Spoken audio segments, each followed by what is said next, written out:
Welcome to Digha. আমাদের train দিয়েছে 19 নম্বর। এখন কিন্তু আমরা কম্পার্টমেন্টে ঢুকবো। দুটো ব্রেড আমলেট 100 টাকা। তাহলে চলো দীঘার ট্রিপ, চলো দীঘা, চলো ওয়েলকাম টু দীঘা। পেছনে ব্রিজটা একটু দেখিয়ে দিই, অনেক দূরে দেখা যাচ্ছে যদিও।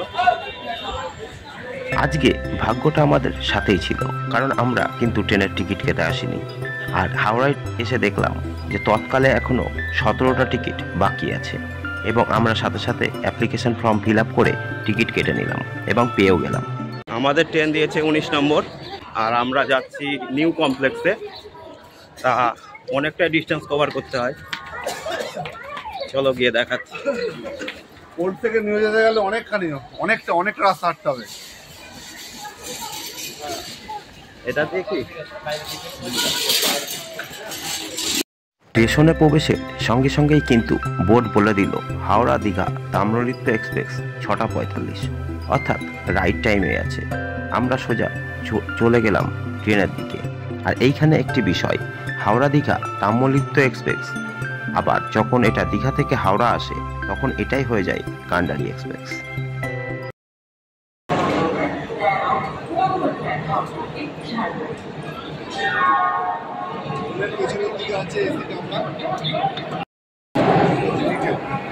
এই আমাদের D10 কোচ।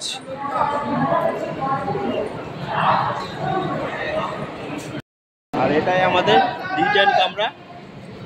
আমরা তিনজনই আছি। এখন কিন্তু আমরা কম্পার্টমেন্টে ঢুকবো, দেখি ভেতরে কি কন্ডিশন। এই ট্রেনের নর্মাল কম্পার্টমেন্টের আছে সিটিং অ্যারেঞ্জমেন্ট এইরকম 3/3, কিন্তু এসি কোচে আছে 2/3। চাললো হাওড়া জংশন। আর ট্রেন রাইট টাইমে আছে, 6টা 45 টাইম ছিল, 6টা 46-এ ট্রেন ছাড়লো।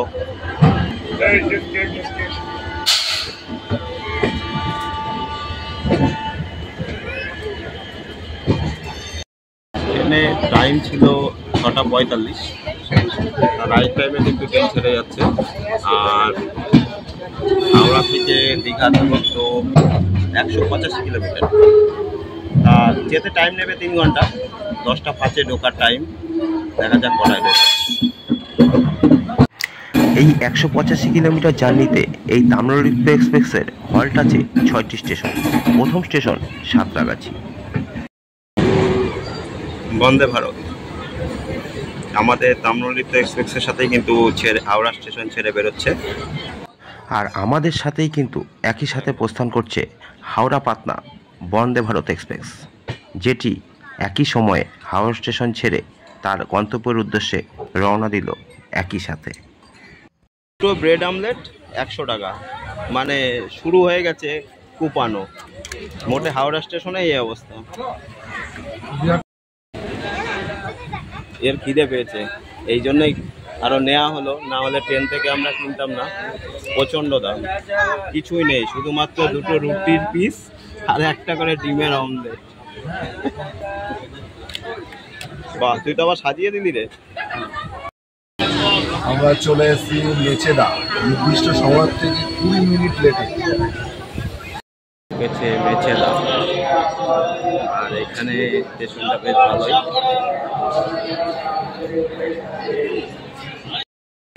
ট্রেন ছেড়ে গেল মেচেদা। আর এই মেচেদাই কিন্তু সেই মেচেদা যেখানকার চপ বিখ্যাত বা তেলে ভাজা বিখ্যাত। তাই তোমরা যারা দীঘা আসছো অবশ্যই একবার টেস্ট করতে ভুলো না এই মেচেদার চপ।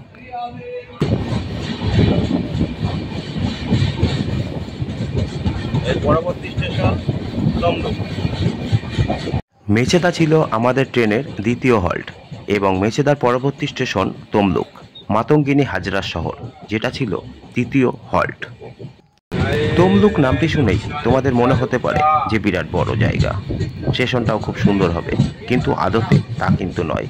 জায়গাটি বড় হলেও স্টেশন দেখো তেমন কিছু নয়।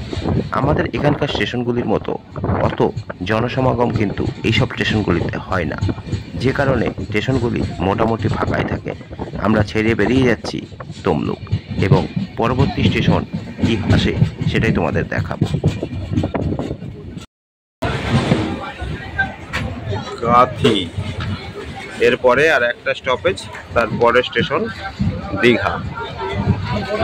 আর আমরা ছেড়ে যাচ্ছি কাথি। দেখো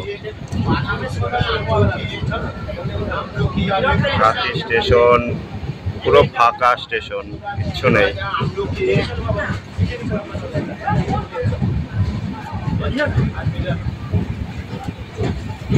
এই কাথি স্টেশন ছাড়ার পর আমাদেরকে অনেকটা গঙ্গাসাগরের কথা মনে করিয়ে দেয়।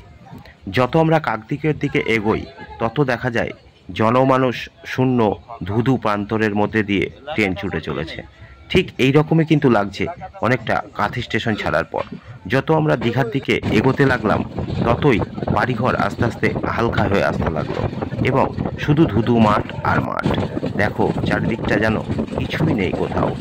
এরকমই অবস্থা দেখা যায় যখন তোমরা গঙ্গাসাগর যাওয়ার সময় কাকদ্বীপের দিকে যাবে।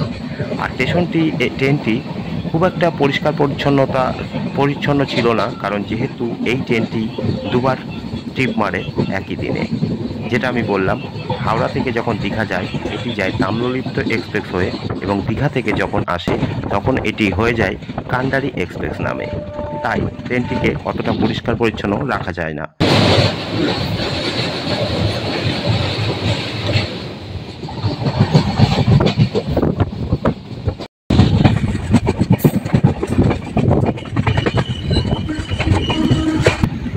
ঢুকছে রামনগর বেঙ্গল।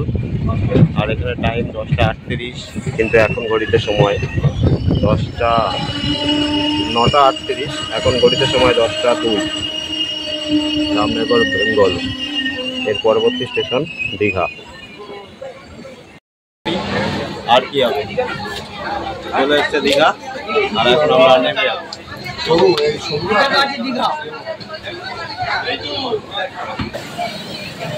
আর এখানে প্ল্যাটফর্মে কাজ হচ্ছে, পুরো নতুনভাবে প্ল্যাটফর্মটা সাজানো হচ্ছে।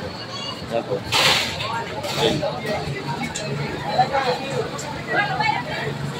দীঘার ভোটটা 10টা 18 আমরা দীঘায় নামলাম। Train 13 minute late.